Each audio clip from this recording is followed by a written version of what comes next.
Hola a todos, soy Daniela Bravo, anestesióloga del Hospital Clínico de la Universidad de Chile, y a continuación voy a tratar el siguiente tema: artroplastía de cadera trabajando con anestesia regional. En primer lugar, me gustaría aclarar que no tengo conflictos de interés con este tema y que durante esta presentación trataré los siguientes aspectos. Uno es la evolución de los bloqueos en artroplastía de cadera. Y en segundo lugar, me gustaría compartir mi experiencia en investigación en este mismo escenario clínico. Es relevante destacar que la movilización temprana es probablemente la meta postoperatoria más importante y más relevante a la fecha. No solamente porque contrarresta los efectos fisiológicos adversos de la inmovilidad, como lo pueden ser la insulinoresistencia, la atrofia muscular, la reducción de la función pulmonar, lesiones por presión y aumento del riesgo tromboembólico, sino porque también refleja un proceso de bienestar exitoso, un proceso postoperatorio exitoso, y se traduce también entonces en una reducción de la estadía hospitalaria. Por esto parece lógico que debamos promover intervenciones que otorguen el sustrato para poder lograrlo. Y esto sería una adecuada analgesia, un bloqueo motor que sea mínimo o inexistente, y promover este estado de bienestar global, que tiende principalmente a evitar el efecto adverso de los opioides.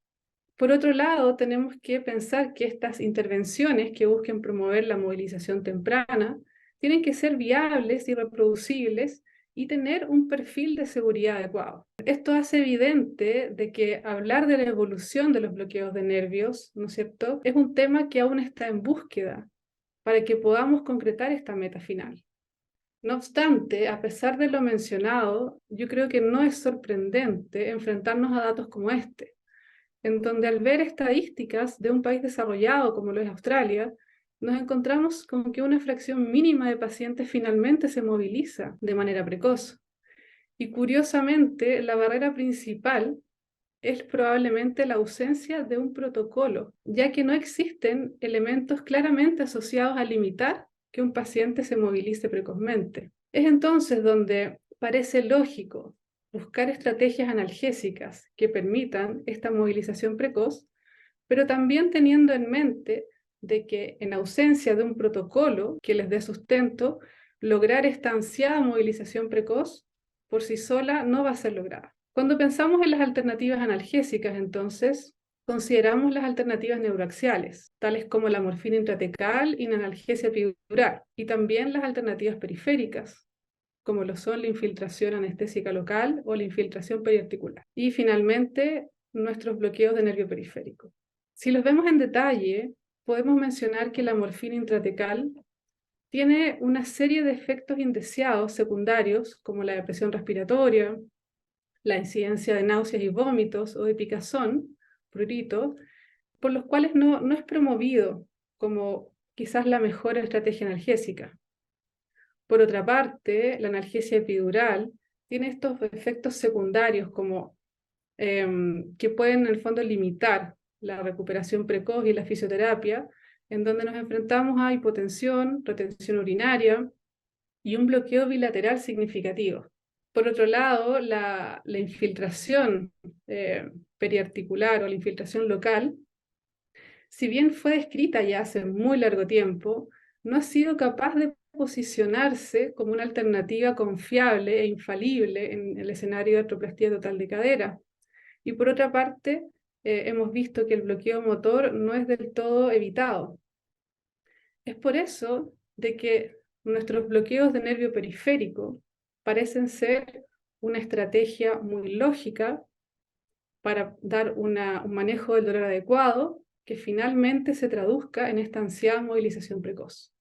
Para decidir cuál bloqueo o cuál bloqueo de nervio periférico es la estrategia más lógica, primero tenemos que revisar un poco cuáles son las fuentes de dolor. Probablemente este estudio que muestro aquí es el más citado para referirnos a esto. Lo interesante de este trabajo histológico es que muestra que en la parte posterior de la cápsula articular no habrían nociceptores, en cambio sí estarían presentes en la parte anterior y lateral. Este ha sido probablemente el estudio que ha dado pie, ¿no es cierto?, a que todas las estrategias se enfoquen en este lugar de la cápsula. Sin embargo, nuevas revisiones que compilan más estudios histológicos e inmunohistológicos que atienden un poco a este tema, no han sido capaces de replicar esta afirmación tan importante o tan potente, y más bien han llamado a revisar un poco estos elementos, producto de que se ha hecho evidente de que hay muchas limitaciones en este escenario y que tienen que ver con que existe mucha nomenclatura inconsistente. Los especímenes de donde provienen las muestras son muy distintos, ¿no es cierto?, con patologías de base altamente variables y donde hay una suerte de diferencias del procesamiento de las muestras tan dispar que hace imposible compararlos. Pero de todas formas, la mayoría de los estudios coincide en que hay áreas de la cápsula articular que tienen mayor densidad de inervación y que dentro de esta hay áreas donde sería más compatible con la presencia de nociceptores, ¿ya? Y esta sería el área anterolateral de la cápsula. Pero cuando solo hablamos de cápsula articular y vemos una imagen como esta, ¿no es cierto?, nos preguntamos fácilmente si ese será la única fuente de dolor en el postoperatorio de esta cirugía. Interesantemente y recientemente, el grupo de anatomía humana de Padua, guiado por la doctora Carla Stecco, ha traído nuevamente a la palestra el rol de otros tejidos periarticulares como fuente de dolor. Y es aquí donde surge, además de la cápsula, otro foco, que sería probablemente la fascia profunda. Y esto es relevante porque explicaría por qué el dolor posterior en algunos pacientes, me refiero al dolor del componente posterior periarticular, en algunos pacientes es tan llamativo y por qué cuando desde el comienzo se planifican estrategias que lo cubran, han demostrado un resultado bastante positivo. Entonces, decantando esto en la inervación de la articulación acetábulo-femoral, vamos a reconocer de que tiene dos componentes. Un componente anterior, dado por inervación proveniente del plexo lumbar, y un componente posterior, dado por nervios provenientes del plexo sacro. Hay revisiones extensas de este tema y no voy a ahondar mucho en la inervación articular, pero lo que quiero destacar es que, producto de lo que ya sabemos, cualquier estrategia o cualquier planificación analgésica debe incorporar al menos el componente anterior. La inervación cutánea de la cadera es bastante interesante y creo que esta imagen de alguna manera resume cuál es la cobertura cutánea y los nervios involucrados. Y si ven las líneas que están presentes en este dibujo, en esta imagen en realidad, que muestra el componente lateral glúteo y del muslo, vemos de que las incisiones de los abordajes anteriores, laterales y posteriores tras una artroplastía de cadera no están rutinariamente cubiertos por los bloqueos del componente anterior que hacemos, lo cual no debiese llamarnos la atención, pero afortunadamente, ¿no es cierto?, por otro lado, hemos visto que toda la investigación en la cual se ha realizado bloqueos del componente anterior no ha demostrado una falta analgésica por no cubrir completamente la incisión, y por otro lado estudios donde activamente se ha ido a cubrir el territorio cutáneo no ha logrado demostrar una mejora analgésica importante. Por lo tanto, podemos proceder a planificar una analgesia que no cubra necesariamente la incisión. Y bueno, finalmente, para aterrizar un poco más en el tema de fondo de la charla, ya definimos de que para cualquier estrategia debemos cubrir al menos los nervios del plexo lumbar. Y los abordajes involucrados podrían dividirse en abordajes posteriores, dentro de los cuales está el bloqueo del plexo lumbar propiamente tal, bloqueo del cuadrado lumbar y bloqueo del plano erector de la espina, y también los abordajes anteriores, dentro de los cuales incluimos el bloqueo de la fascia ilíaca suprainguinal y el bloqueo del grupo de los nervios pericapsulares. Pero primero quisiera hacer un paréntesis para dar algo de contexto, un poco de qué voy a aportar en este caso. Mi desempeño laboral ocurre principalmente en este hospital, que es el Hospital Clínico de la Universidad de Chile, el cual es un hospital universitario. Es el principal centro formador de este país en cuanto a pre y posgrado, cuenta con alrededor de 500 camas y se realizan aproximadamente 14.000 cirugías al año, lo cual para un país como Chile, de 17.000 habitantes, es bastante significativo.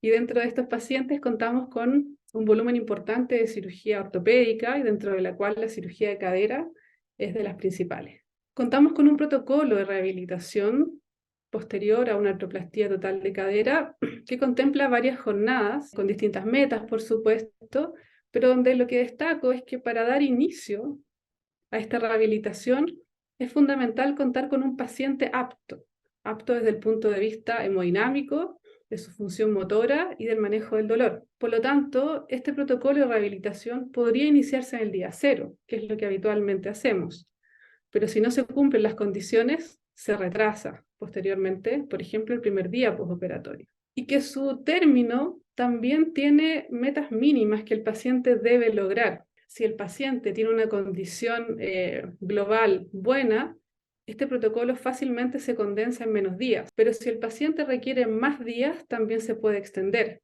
porque en cierta medida este protocolo de rehabilitación está centrado en el paciente y refleja nuestra realidad, y que es probablemente la realidad de muchos lugares en que los pacientes añosos no cuentan con un apoyo posterior quizás tan satisfactorio una vez que estén en su domicilio. Por eso es importante darlos de alta ya con bastante autonomía. En cuanto al manejo analgésico, también quisiera contarles un poquito de nuestra historia, porque refleja el punto de partida en el área de investigación.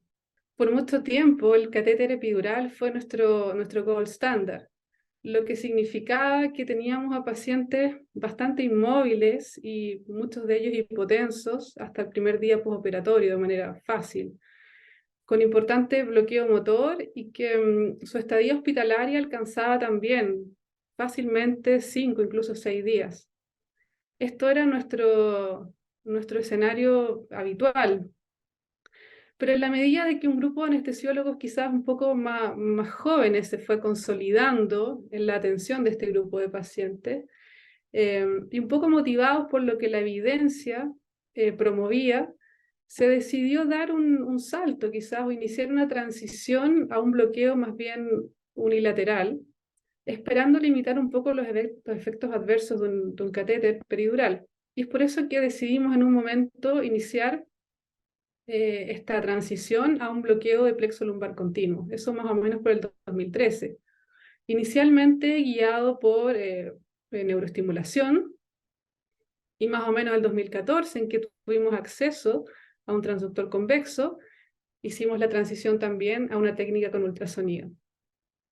Con el pasar del tiempo, nos dimos cuenta de que en realidad, con el seguimiento de la unidad de dolor agudo, nuestros pacientes parecían no requerir un catéter.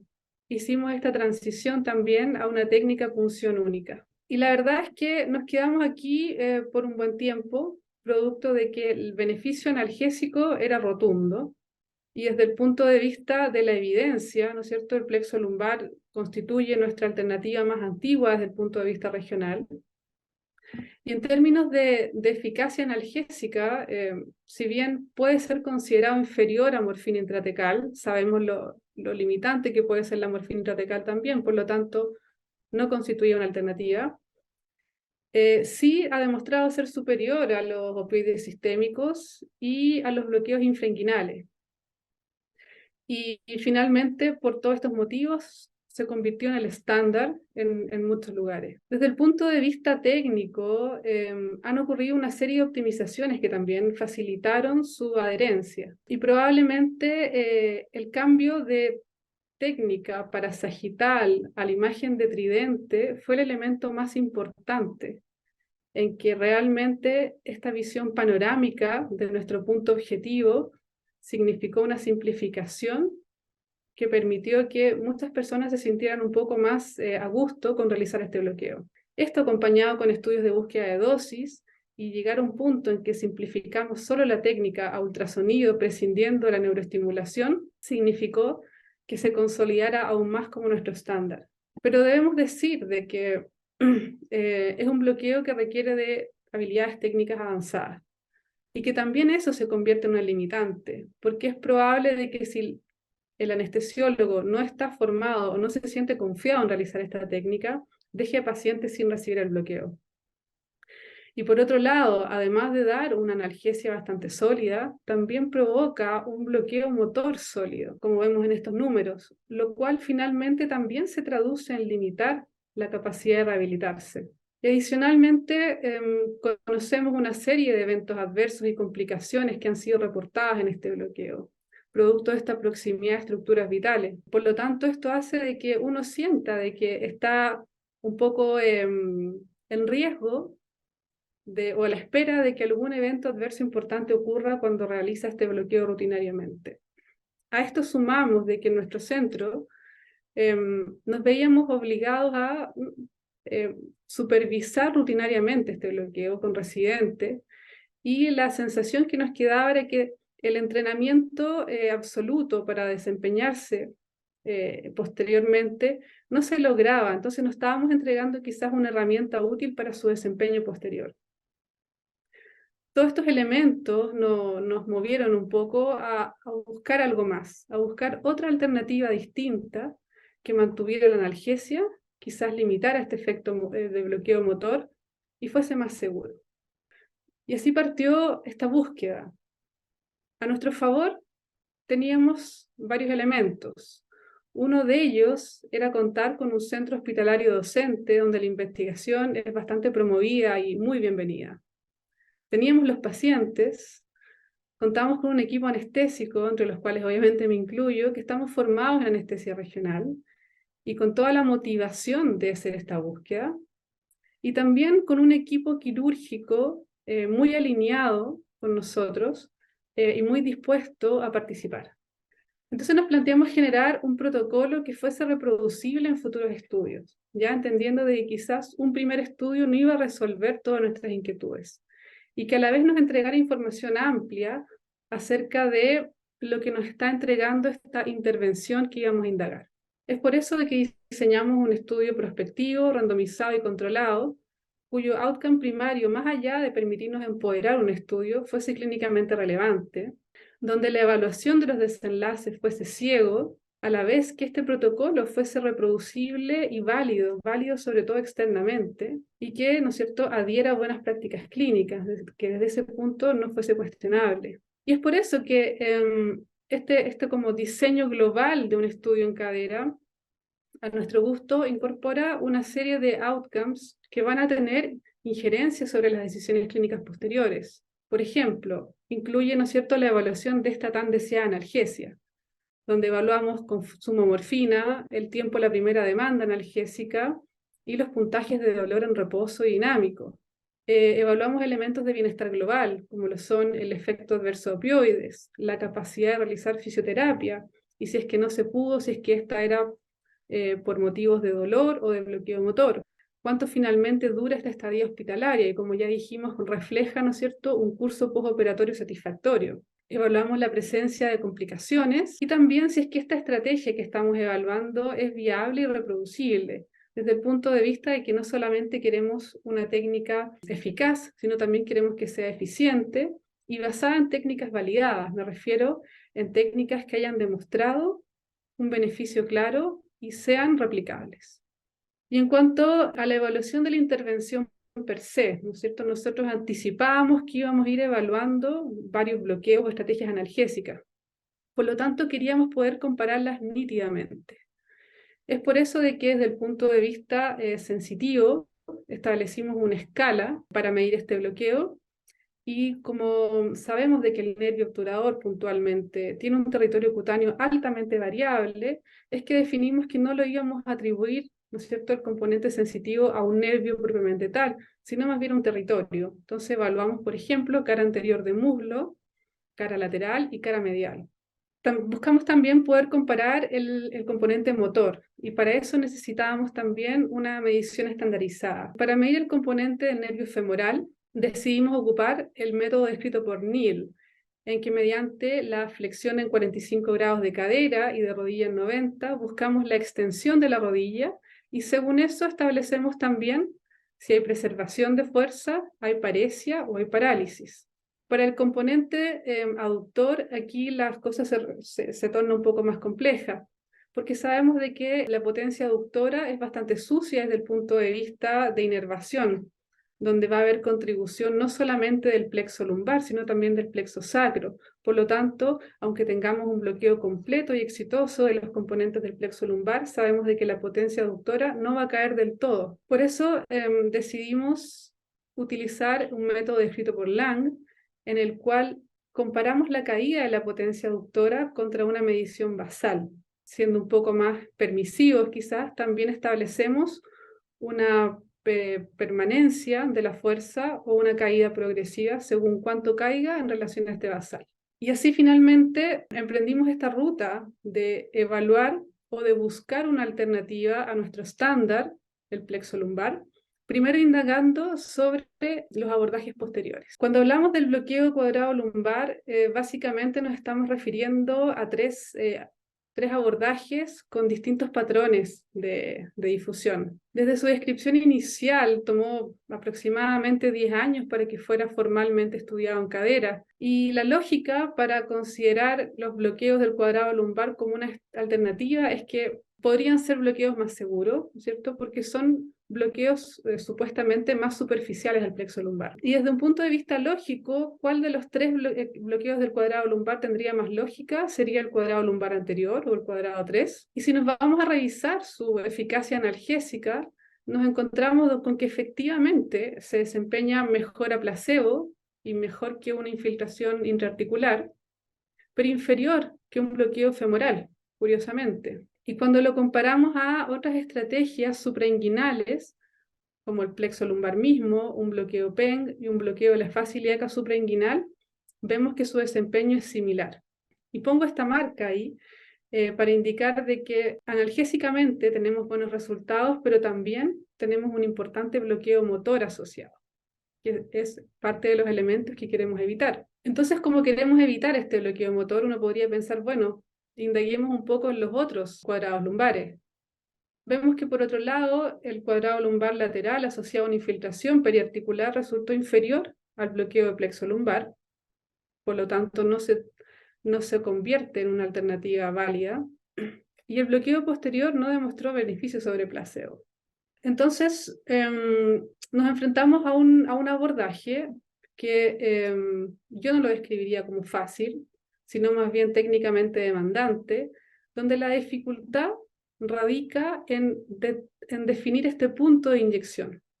Como vemos, es un bloqueo que no es tan superficial, en que prácticamente estamos inyectando al lado del plexo lumbar, que no tenemos claridad sobre el patrón de difusión que queremos lograr una vez que inyectamos, y donde muchas veces vemos que la difusión ocurre para múltiples lugares, incluso intramuscular, lo cual nos hace pensar si parte de este efecto analgésico proviene o no de una absorción sistémica. Y como ya había adelantado, el patrón sensitivo, producto de esta difusión un poco errática, tampoco es consistente. Y el bloqueo motor tampoco lo podemos pasar por alto. O sea, la incidencia es bastante alta las primeras 24 horas, lo cual no nos está solucionando tampoco los elementos que queríamos originalmente mejorar. Nosotros exploramos este bloqueo también mediante un piloto, y la verdad es que coincidimos plenamente con todos estos hallazgos. Nos enfrentamos a un bloqueo más bien errático, donde en muchos casos tuvimos que emplear un rescate al bloqueo del plexo con un catéter de plexo lumbar. Todo esto nos hizo pensar de que esta no era nuestra alternativa a comparar eh, eh, contra el plexo lumbar. Una vez descrito el bloqueo del plano erector de la espina, y donde además vimos de que ha sido evaluado en un sinnúmero de escenarios clínicos, y esta no fue la excepción, también surgió como una posible alternativa. Acá este bloqueo, o el éxito, o potencial éxito de este bloqueo, se basa en la difusión hacia el ramo ventral de los nervios lumbares. Pero al revisar la analgesia o la eficiencia analgésica, vemos de que si un bloqueo se hace a nivel de L1, no tenemos un beneficio analgésico sobre control. Cuando se realiza a nivel de L3, asociado a una infiltración periarticular, no supera a la infiltración periarticular por sí sola, y solamente cuando se realiza a nivel del E4 vemos cierto grado de equivalencia ante un bloqueo, como el bloqueo de fase ilíaca suprainguinal, ¿ya? Sin embargo, nuevamente aquí pongo una pequeña marca, porque si bien hay equivalencia analgésica, curiosamente empieza a aparecer también un importante bloqueo motor. ¿Qué pasa acá? Que desde el punto de vista técnico hay muchas áreas sin resolver. No tenemos un consenso en relación al nivel de punción, no tenemos estudios de búsqueda de dosis. Tampoco describiría este bloqueo como particularmente simple a nivel lumbar. Es un bloqueo profundo en que muchas veces la imagen no es muy satisfactoria, no logramos ver una difusión del inyectado muy clara. Esto probablemente asociado a la fuerte adherencia de los planos musculares a la apófisis transversa. Cuando se va a evaluar directamente el patrón de difusión obtenido, sobre todo en estudios cadavéricos, vemos de que no hay difusión hacia el ramo ventral. Y desde el punto de vista lógico necesitamos difusión hacia acá para lograr cubrir los ramos de los nervios que van a dar la inervación a la cadera. Cuando evaluamos el patrón sensitivo, vemos de que la incidencia de cobertura cutánea es bastante baja, lo que traduce en cierta medida esta ausencia de migración hacia el ramo ventral. Y por otro lado, que es lo curioso, es que también podemos enfrentarnos a bloqueo motor precoz, que es algo que queríamos evitar. Y esto principalmente cuando se trata de hacer una inyección un poco más anterior a la apófisis transversa. Por todo lo anterior, y nosotros también coincidimos plenamente con estos hallazgos cuando realizamos un piloto, nos pareció que tampoco era un abordaje que justificara explorarlo más a fondo. No nos venía a solucionar puntualmente nuestras dificultades, lo cual evidentemente nos lleva a revisar los abordajes anteriores. Si bien la variante suprainguinal del bloqueo de fase ilíaca había sido descrito en el 2007 aproximadamente, no fue hasta que esta técnica se optimizó con ultrasonido que fue contemplada más seriamente para este escenario clínico.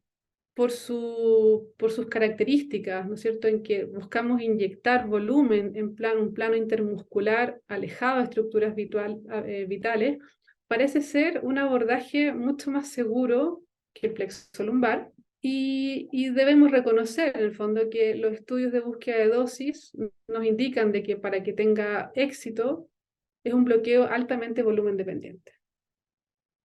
Entonces, al explorar un poco su eficacia analgésica, nos encontramos con que es un bloqueo que es superior a placebo, superior a su contraparte infrainguinal, superior a los opioides sistémicos y equivalente a una infiltración periarticular. Parecía ser un bloqueo técnicamente simple, con alto potencial analgésico, producto de lo cual nosotros decidimos también iniciar un piloto y los resultados fueron muy satisfactorios. Y fue este que probablemente el puntapié inicial que necesitábamos, en el fondo, encontrar una alternativa que pareciera suplir nuestras necesidades, y decidimos echar a andar entonces estos proyectos de investigación. Aquí, ¿no es cierto?, comparamos entonces analgésicamente el bloqueo de fase ilíaca suprainguinal contra plexo lumbar. Establecimos un outcome primario analgésico en que buscamos equivalencia en consumo de morfina, lo cual fue logrado, y también no encontramos diferencia clínicamente ni estadísticamente significativa entre scores de dolor. También nos encontramos contra un bloqueo que, si bien se describe como intermedio, incluso avanzado, es francamente menos desafiante y mucho más seguro que un bloqueo plexolumbar.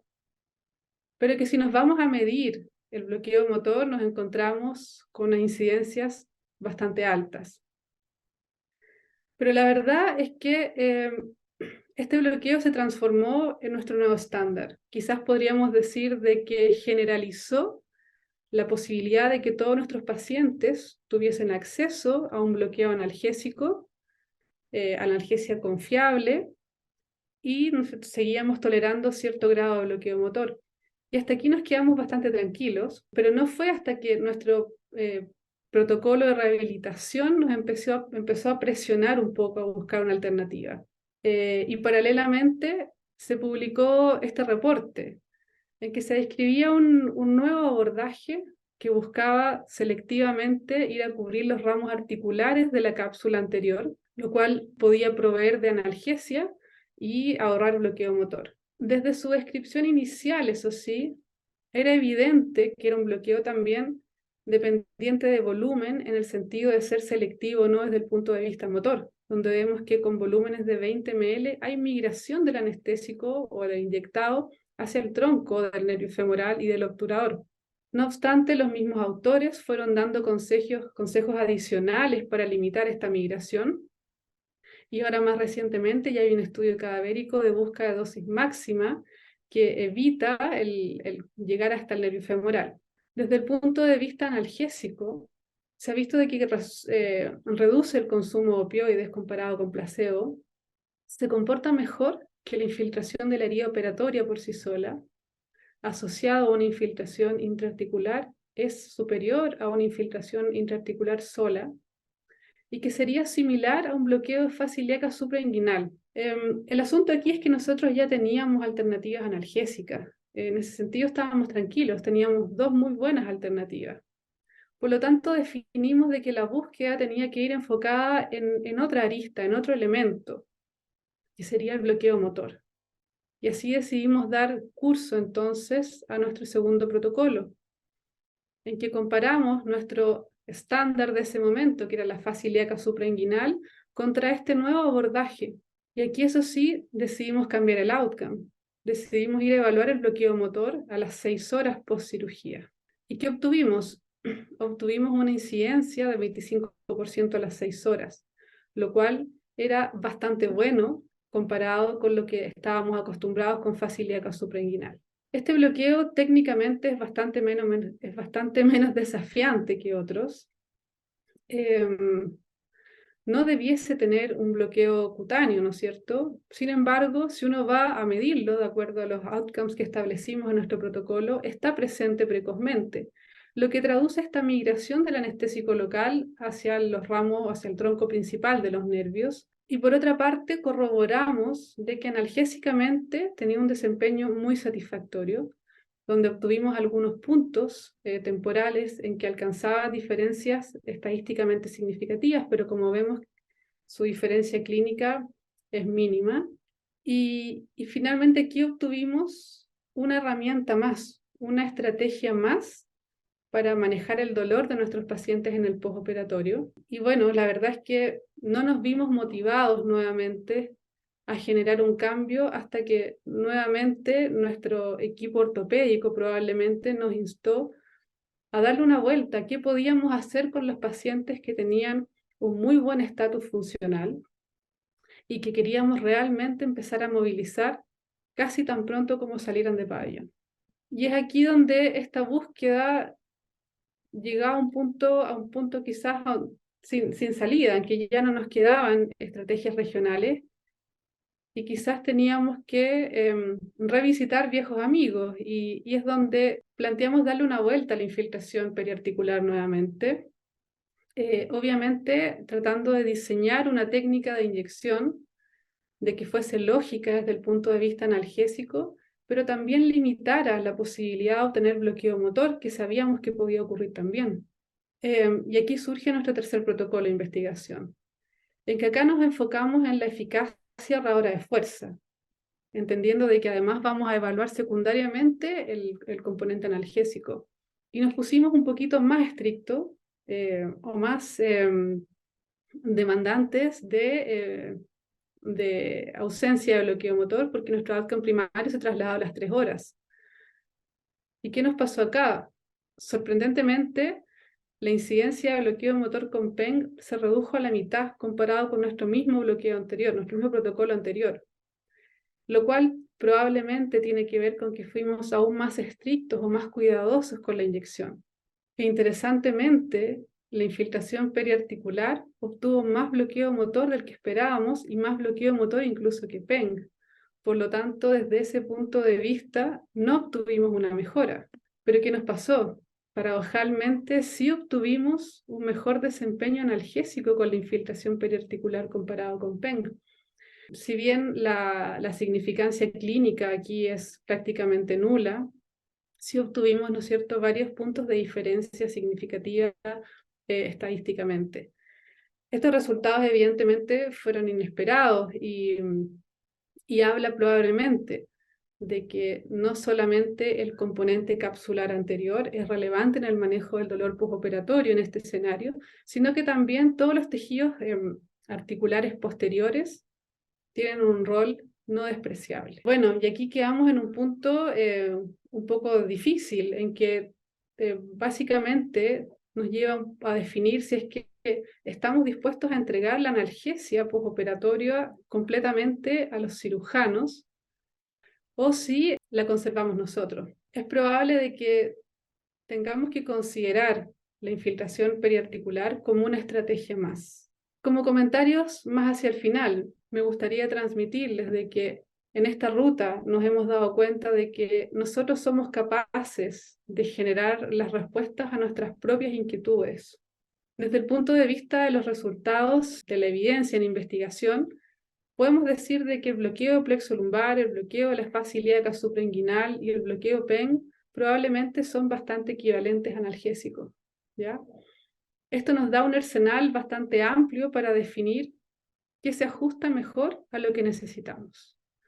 Si buscamos reducir bloqueo motor precoz, probablemente el bloqueo PEN es la mejor estrategia. Probablemente la infiltración periarticular es mejor desde el punto de vista analgésico, mejor mínimamente, pero tendríamos que tolerar, así como está diseñado, un poco más de bloqueo motor. El valor del componente cutáneo sigue siendo cuestionable porque hemos visto que en todos nuestros protocolos prácticamente no lo hemos atendido y no ha generado un foco de dolor significativo. Y es probable que el bloqueo del componente articular posterior sí sea un aporte y sí tengamos que considerarlo, quizás no en todos los pacientes, quizás no en todos los escenarios, pero sí en algunos casos donde vemos de que hay mucha lesión tisular. Entonces la pregunta es si es que ya estamos listos, si es que ya logramos, ¿no es cierto?, terminar este camino. Y quizás la contrapregunta sería si ya tenemos definido cuál es la mejor estrategia. A mi parecer, y en realidad a nuestro parecer como grupo de investigación, esto depende. Depende porque lo que sea que definamos tiene que tener congruencia con el plan de rehabilitación. Ya vimos de que disponemos de varias alternativas analgésicas y que finalmente la elección de una por sobre otra va a depender de lo que necesitemos a la par o lo que esté a la par en cuanto a rehabilitación. Vimos de que si tenemos una super estrategia que nos facilite el bloqueo, la movilización precoz, pero no está asociado a un plan de rehabilitación que busque eso, no vamos a mejorar otros outcomes. Cualquier estrategia, además, que decidamos emplear, debe ser multimodal. En toda esta búsqueda que hemos lanzado, nunca hemos dejado de brindar eso al paciente, buscando tratar de hacer más evidente el beneficio de un bloqueo sobre otro, por ejemplo. Y otro elemento que es clave y quizás tiene que ver con esta decisión o no de dejar en manos del cirujano ortopédico la analgesia postoperatoria tiene que ver con la confiabilidad o con la capacidad de reproducir esta estrategia analgésica. Nuestros bloqueos en general tienen un endpoint o una forma de ser evaluado en cuanto a éxito bastante simple, ya sea durante la inyección o ya sea en el postoperatorio inmediato mediante la medición de territorios cutáneos y sensitivos. En cambio, la infiltración periarticular tiene este factor más difícil de medir, en que muchas veces la infiltración, ¿no es cierto?, es bastante ciega, y si no hay un entrenamiento y una inyección realmente concienzuda, puede fallar fácilmente. Por lo tanto, si no se logra esta inyección confiable, podríamos decir de que esta estrategia no estaría dentro de un arsenal de un centro. ¿Hacia dónde vamos? Eso va a depender. Va a depender de cuáles son nuestros desenlaces o outcomes de interés. Si nosotros seguimos centrados en los outcomes, centrados en el paciente, valga la redundancia, tenemos que seguir, ¿no es cierto?, enfocándonos en bienestar, en analgesia, satisfacción, pero si queremos virar hacia outcomes centrados en las instituciones, ¿no es cierto?, tenemos que enfocarnos en mejorar, ¿no es cierto?, estadías hospitalarias, probablemente disminución de costos, etcétera. Por lo tanto, el camino a seguir tiene que ver un poco con eso. Podemos plantearnos explorar otras técnicas que vengan a resolver estas aristas que no están del todo terminadas, como puede ser el bloqueo motor precoz. Y es aquí donde hay otras descripciones de otros abordajes en que uno podría considerar explorar. Pero también podríamos pensar en optimizar lo que ya tenemos. Quizás nuestro bloqueo PENG puede ser mejorado desde el punto de vista del ahorro de fuerza mediante la disminución de volumen. O nuestra infiltración periarticular puede ser también optimizada para limitar este bloqueo motor precoz, el cual vimos en nuestro estudio. Y por otro lado, podemos quizás darle una vuelta a rutinariamente ir a cubrir este territorio posterior, que aparentemente sí nos brindaría un elemento analgésico adicional que podría ser no despreciable. Así que tenemos todavía rutas por explorar. A mi parecer, no hemos llegado al fin todavía, y por lo menos acá, como grupo de investigación, tenemos todavía varias cosas por ir avanzando. Gracias por su atención y espero que esta charla haya sido interesante para ustedes.